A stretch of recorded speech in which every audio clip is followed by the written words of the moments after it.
అందుకే పిలవడానికొస్తే 4 జాడించి పంపించింది అత్తయ్య. మరే వాళ్ళు విలువ తక్కువ చేస్తే మా దొరకు ఊరుకుంటుందా? చాలే అమ్మా చాడీలు. వాళ్ళ అసలు పిలవరు. అయినా పిల్లని గుమ్మం తొక్కొద్దు అంటే ఎలా పిలుస్తారు? ఈవిడ తొక్కొద్దు అంటే తొక్కుతుందా? వాళ్ళ అబ్బాయి అంటే అస్తమానం అత్తగారింట్లోనే ఉంటున్నాడంట. అంతా ఒకటే నన్ను అవాయిడ్ చేయాలని చూస్తున్నారు. వదలను.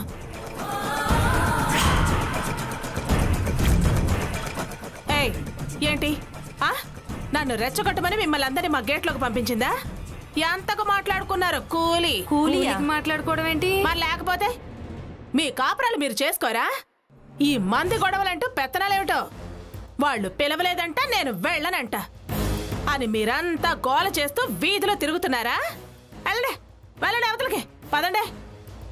ఈ దుర్గా నోటికి అద్దు అదుపు లేదు. ఎప్పుడు ఇంతే.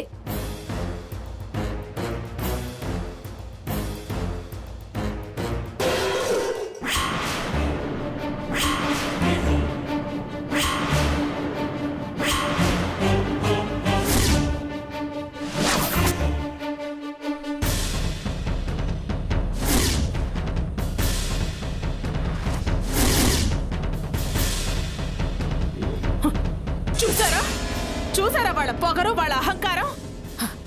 ఏంటండి ఏంటి వాళ్ళకంత లెక్కలేనితనం? నేనంటే అంత నిర్లక్ష్యం ఏంటి? ఎవరి గురించి నువ్వు మాట్లాడేది? ఎవరేంటండి ఎవరు? ఇంకెవరి గురించి నేను మాట్లాడతాను? నన్ను సాధించే వాళ్ళ గురించి, నన్ను వేధించే వాళ్ళ గురించి, నా వెనకాల పడి నన్ను మిమ్మల్ని ఇబ్బందులకి గురి చేసే వాళ్ళ గురించి. అదిగో ఉందిగా మీ చెల్లెల గురించి, దాని కూతురు గురించి. చూడు దుర్గా, నువ్వు ఎవరి విషయమైనా చెప్పు, ఏ విషయమైనా చెప్పు, దేని గురించైనా చెప్పు, నేను వింటాను. కానీ వీళ్ళ విషయంలో నన్ను ఇంటర్ఫియర్ అవ్వద్దని మాట తీసుకున్నావు, గుర్తుందా? అయితే మాట తప్పడం నాకు అలవాట్లేదు. నేను మాట తప్పి మాట్లాడుతున్నానా? ఖచ్చితంగా.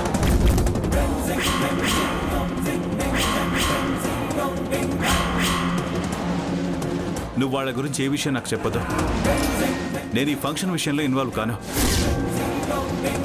దయచేసి నాకు చెప్పే ప్రయత్నం చేయకు, నన్ను లాగే ప్రయత్నం చేయకు.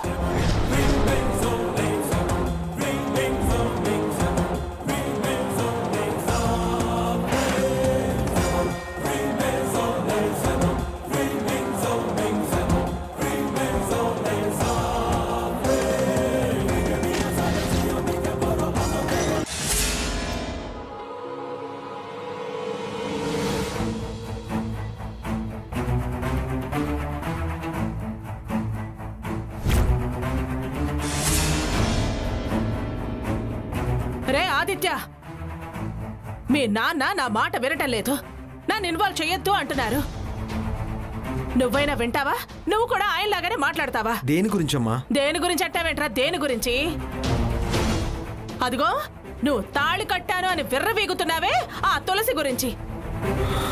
అమ్మా, నేను బాగా టైర్డ్ అయి వచ్చానమ్మా. తులసి గురించి నా చిన్నప్పటి నుంచి కంప్లైంట్ ఇస్తూనే ఉన్నావు. ఇప్పుడేమో తాళి కట్టానంటున్నావు, ఇప్పుడు కూడా కంప్లైంట్ చేస్తుంటే నేను వినడం లేదు అంటున్నావు. అమ్మా, నేను వినే పరిస్థితుల్లో లేనమ్మా. బాగా అలసిపోయి వచ్చాను. ఇవన్నీ తర్వాత మాట్లాడుకుందాంలేమ్మా. అరే అరే, ఏంటి టైర్డ్ అయిపోయాను అంటావే? భోజనం చేయవా? తల్లి కడుపు చూస్తుంది, పెళ్ళాం జేబు చూస్తుంది అని అంటారు. నా పెళ్ళాం జేబు చూసేది కాదు, మనసు చూసేది. అది నన్ను ప్రేమించేటప్పటికీ నేనేం సంపాదన కలిగిన వాడిని కాదు. ఇప్పుడు అప్పుడు తులసికి ప్రేమించడమే తెలుసు, జేబులు చూడడం తెలీదు. నా కోసం చేసి పెట్టేదే కానీ నేనేం తెస్తానని ఎదురు చూసేది కాదు.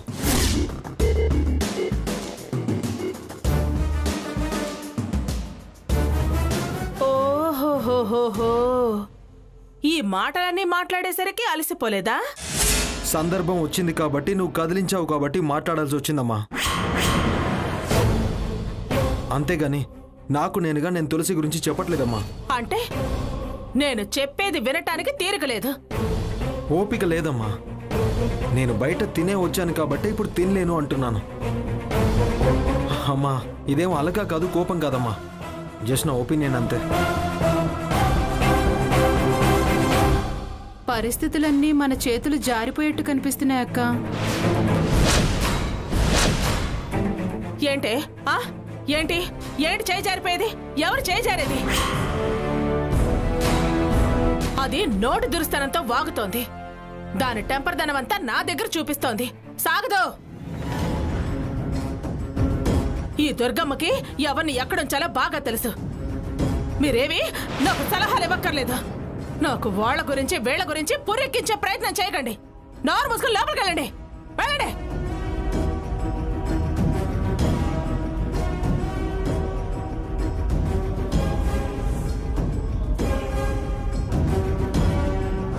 ఇప్పుడు అప్పుడు తులసికి ప్రేమించడమే తెలుసు, జేబులు చూడడం తెలీదు.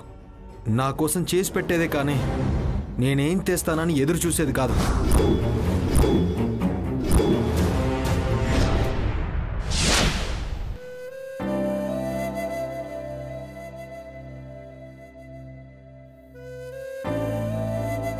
ఏమైంది ప్రియా? ఇలా కాలుగాలిన పిల్లలా తిరుగుతున్నావు? నాకెందుకో నచ్చడం లేదు తులసి. ఏ విషయంలో? ఏ విషయం ఏంటి? ఏ విషయం? వదున్ని పిలవకుండా నల్లపూసల ఫంక్షన్ చేయడం ఏంటే? తులసి ఆలోచన నచ్చకపోవడం ఏంటి ప్రియా? ఆవిడ గారికి నా మీద నమ్మకం ఉంటేనే కదా. నా ఐడియాలు ఆవిడకి ఎప్పుడూ నచ్చవు. అన్నీ నచ్చుతాయి లేవే, ఈసారి నచ్చలేదంటున్నాను. ఎప్పుడు అంతే అంటావుగా ప్రియా. నా మీద నా ఆలోచనల మీద నీకు నమ్మకం లేదు, అందుకే నచ్చవు. నాకైతే ఫుల్ కాన్ఫిడెన్స్ ఉంది ప్రియా. నన్ను చెడ్డదాన్ని చేయాలని చూడకండి. నాకు నమ్మకం ఉంది. కాకపోతే ఈసారి వదినను పిలవద్దు అన్న విషయం అసంతృప్తిగా ఉంది. తనని పిలవకుండా ఉంటే అదొక పెద్ద అవమానంగా భావిస్తే పంతం పెరుగుతుందే కానీ తగ్గదు కదా. అదే నా బాధ. ప్రియా, నీ బాధ మా బాధ కాదా? వదిన్ని పిలవకపోవడం మనల్ని మనం అవమానించుకున్నట్టు అవుతుందే. కొన్ని విషయాల్లో కాస్త ఓర్పు సహనం అవసరం ప్రియా. మతి స్థిమితం తప్పినప్పుడు మన మనిషే కదా అని షాక్ ట్రీట్మెంట్ వద్దు అంటామా? జ్వరం వచ్చినప్పుడు మన ఒళ్ళే కదా అని ఇంజెక్షన్ ఇవ్వొద్దు అంటామా? ప్రమాదం అన్నప్పుడు మన ఒళ్ళైనా ఆపరేషన్ తప్పదు కదా ప్రియా. ఇది ఓ రకంగా ట్రీట్మెంటే, నువ్వు మరోలా భావించకు. దుర్గమ్మ ఈ ఫంక్షన్ కి రావాలనే ఈ ప్రయత్నం, ఇందులో తప్పేమీ లేదు. వైద్యం వికటిస్తే తత్వం తెలుసు కాబట్టి వైద్యం వికటించే ప్రసక్తే లేదు. అన్నీ నా మీద వదిలే, నువ్వు ఫంక్షన్ పనులు చూసుకో. సర్లే ప్రియా, ముందు పని జరిగేటట్టు చూడండి. సరేనండి.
అత్తయ్యా,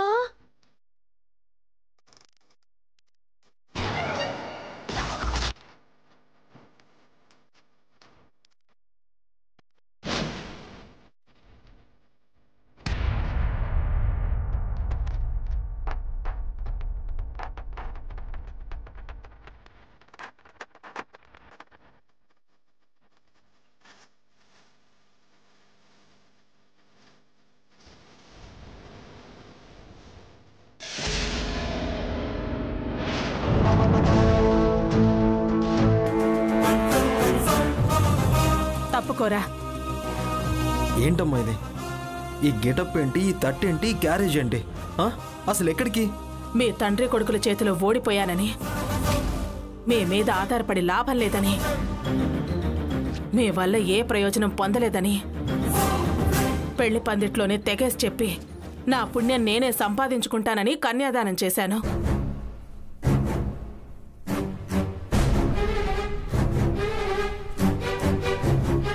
కానీ ఇక మీ మీద ఆధారపడి బతకటం అనవసరమని నా బతుకు నేను బతకడానికి చేలల్లో కలుపు తీసి నా జీవితం కొనసాగించుకుందాం అనుకుంటున్నాను.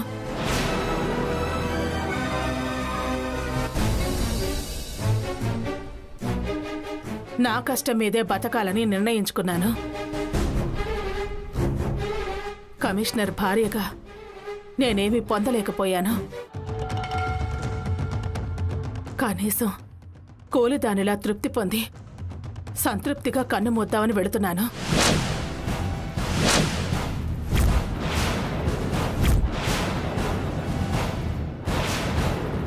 అర్థమైందమ్మా. తెలివైన వాడివిరా, నీకెందుకు అర్థం కాదు? నన్ను క్షమించమ్మా. నిన్ను క్షమించేంత స్థాయి నాకు లేదురా. నువ్వు ఎస్ఐవి, మాజీ కమిషనర్ గారి కొడుకువి. నేను కూలిదాన్ని. వద్దమ్మా, ఇంకొద్దు. రాత్రి నేనన్న మాటలకు కదా ఈ రియాక్షన్ అంతా. అలా మాట్లాడడం తప్పే, నన్ను మన్నించమ్మా. నువ్వు బాగా హర్ట్ అయి ఉంటావు, దాని రిజల్టే కదా ఇది.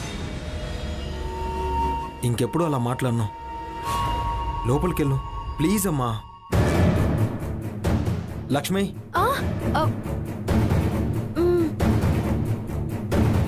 ఏంటి బావా? అమ్మని లోపలికి తీసుకెళ్ళు.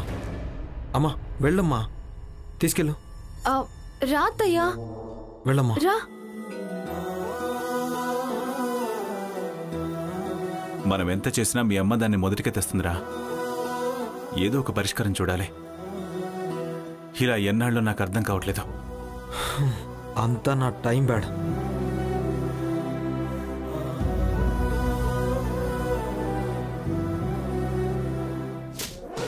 ఇలా ఇవ్వత్తయ్యా.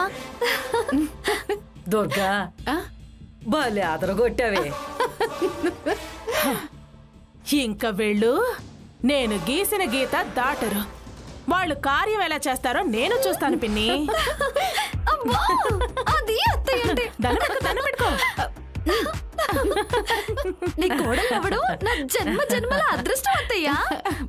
మరి అది దుర్గమ్మక్కంటే.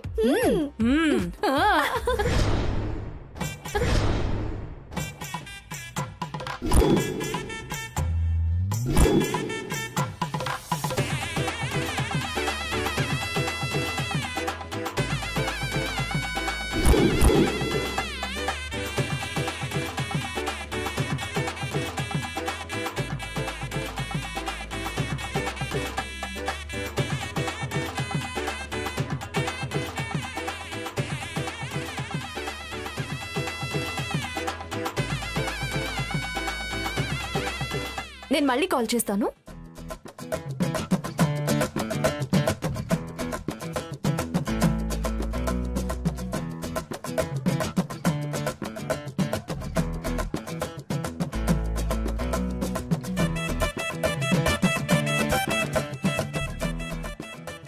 దుర్గమ్మ గారి కోడలు అని చీమంత అక్షరాలు రాసి చిన్న ఫోటో కూడా వేయలేదు అక్కది. అది మాత్రం అదిగో పెద్ద ఫోటో చీలాసో తులసి అంటూ బాగా రాయించుకుంది. దాని మీద తాటి పండు పోడా. అదంతే, ఊరికే ఉంటే ఊరా పేరా అని పిలుపులు ఎలాగూ లేవు. పెద్ద పెద్ద బోర్డులు పెట్టి ఈ పురిగొలపటాలేంటో. అత్తయ్య చేత్తో మొట్టకేళ్ళు పడింది దానికి తృప్తి ఉండదు. పంచాయతీలకు ఎప్పుడు కాలు దువ్వుతూనే ఉంటుంది. అసలు దీని ఉద్దేశం ఏంటంటో చిన్నత్తయ్య? ఏముంది, పుండు మీద కారం చల్లడం అంతే.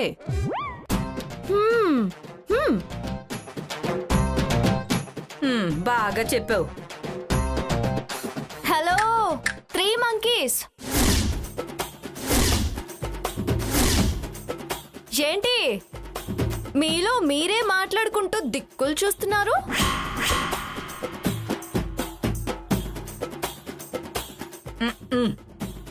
పిన్ని ఫంక్షన్ చాలా గ్రాండ్ గా చేస్తున్నట్టుందిగా, అంతేగా?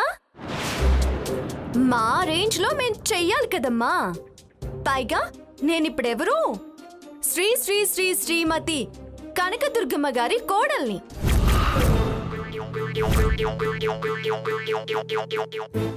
మాజీ కమిషనర్ గారి మేనకోడల్ని. 2 town police station officer Aditya గారి భార్యని. Senior head constable Gudipudi Sambaiah ప్రియల ఏకైక పుత్రికని. ఈ పేటకి అభిమానిని శ్రీమతి తులసి మహాలక్ష్మిని. రేంజ్ అమ్మా, ఓ రేంజ్. రేంజ్ మెయింటైన్ చేయాలి కదా. అయినా అక్కడ ఇంటి ముందే నక్కుకుని అలా చూస్తూ ఉండకపోతే ఇంత గ్రాండ్ గా చేస్తున్నాము.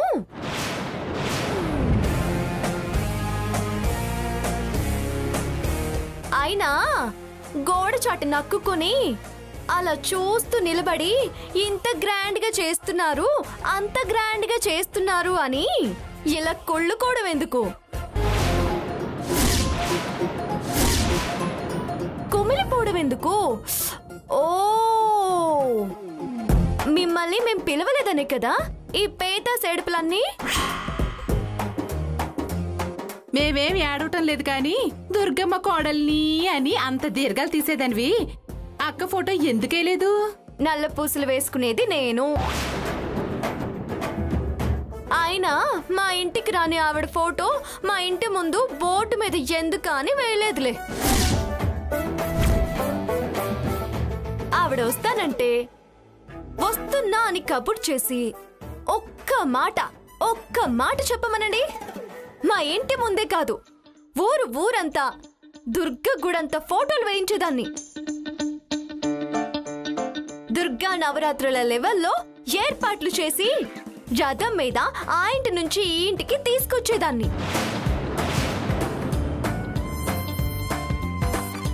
రథం సెంటర్ నుండి కోలాటాలు, తప్పెట్లు, పులి వేషాలు, ఓ అంత ఇంత సంబరం చేసేదాన్ని కాదు. ఇక్కడ పెట్టుకుని మోసుకొచ్చేదాన్ని. నువ్వు పిలిస్తేనే కదా అదొచ్చేది. ఇటు చూస్తే అటు మొహం తిప్పుకుంటుంటే, అటు పిలిస్తే ఇటు మూతి తిప్పుకుంటుంటే, నోసలు చిట్లిస్తుంటే, కళ్ళు ఉరిమి చూస్తుంటే, మొటికలు విరుస్తుంటే ఎలా పిలవమంటావే నానమ్మ? వస్తానంటదేమో అడిగి చెప్పు.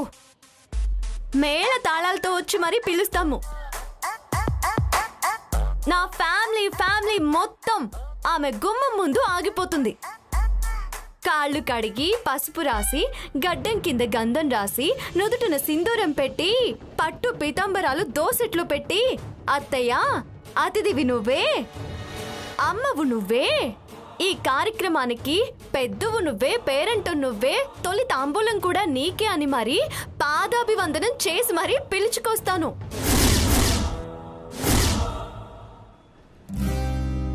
వచ్చేలా చేసి పెద్దతనం నిలబెట్టుకో, పుణ్యం కట్టుకో. వెళ్ళి ఏ విషయం కబుర్ చెయ్యి. నాకు లోపల చాలా పనులున్నాయి, వస్తానే. పోదండి. పదవే.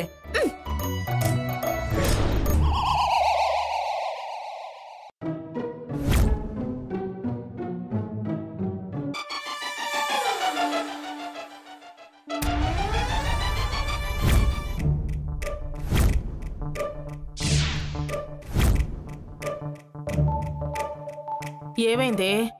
ఎందుకు మొహాలలా మిటమిటలాడిస్తున్నారు? ఇంకా ఏం అవ్వలేదు. అయ్యుంటే నీ మొహం కూడా మొటమొట్లాడుతూ ఉండేది. అంతలా నేను మొహం మిటమిటలాడించుకునేంతగా ఏమవుతుంది? నీ కోడలు నల్ల పూసల ఫంక్షను. నన్ను కాదని చేసుకునే ఫంక్షన్ కూడా ఓ ఫంక్షనేనా? నిన్ను కాదనుకున్నా నీ పేరు జనాలకు తెలిసేట్టు ఫ్లెక్సీలు పెట్టారుగా. ఫ్లెక్సీలు నా కోడలు అని. నీ ఫోటో లేకుండానే దాని ఫోటోలు పెద్దవి వేసి ప్రతి మూల మీద ఫంక్షన్ అని ఫ్లెక్సీలు పెట్టింది. కనకదుర్గ కోడలు అని చిన్న అక్షరాలు వేయించి ఆదిత్య భార్య తులసి అని పెద్ద పెద్ద అక్షరాలు రాయించి ఎటు తల తిప్పినా ఎదురుగా ఫ్లెక్సీలుండేలా ఊరంతా వీధి వీధికి పెట్టించింది. మేము ఆ బొట్టు పెట్టుకోగానే సరా అత్తయ్య రాని ఫంక్షన్ ఓ ఫంక్షనేనా, పిలవని పేరెంట్ ఓ పేరెంటమేనా అంటే ఆవిడ రాదు అని కాని వస్తానంటే పిలవ్వా అని అంది. నువ్వు వస్తానన్న అత్తయ్య, వాళ్ళు పిలుస్తారు, వెళ్తేనే గాని చెడగొట్టలేం కదా. చిచి, ఎంత బతుకో బతికి ఇసురాయితో తల నలుపుకుని చచ్చినట్టు వాళ్లతో పిలిపించుకుని వాళ్ళింటికి పోవడమేమిటే? నేనేమి పిలవమని అడగను అడగను అడగను. వాళ్ళకే వాళ్ళు వచ్చి పిలిచినా కూడా వెళ్లే ప్రసక్తే లేదు. వెళ్ళడం అనేది జరగదు అంతే.